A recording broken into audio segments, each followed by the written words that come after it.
کوئٹہ میں press conference کرتے ہوئے voice for Baloch missing person کے چیئرمین نصر اللہ بلوچ نے کہا کہ نسرینہ بلوچ کے لواحقین نے شکایت درج کروائی ہے کہ 22 نومبر کی رات نسرینہ کو ہب چوکی کے علاقے دارو-خان ہوٹل کے قریب واقع گھر پر مبینہ طور پر چھاپہ مار کر حراست میں لینے کے بعد نامعلوم مقام پر منتقل کر دیا، جبکہ اہل خانہ کو اب تک کوئی معلومات فراہم نہیں کی جا رہی ہیں۔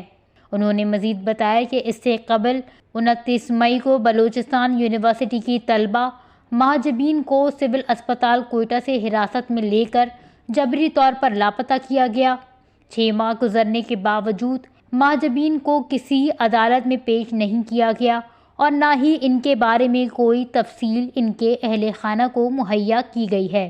Voice for Baloch missing person کا کہنا ہے کہ نسرینہ بلوچ اور مہاجبین کی جبری گمشدگی ملکی قوانین اور انسانی حقوق کی سنگین خلاف ورزی ہے۔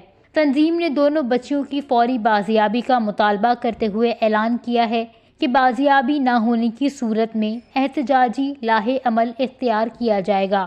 انہوں نے حکومت سے دونوں خواتین کی گمشدگی کا فوراً نوٹس لینے کا بھی مطالبہ کیا۔ وش نیوز، کوئٹہ، بلوچستان۔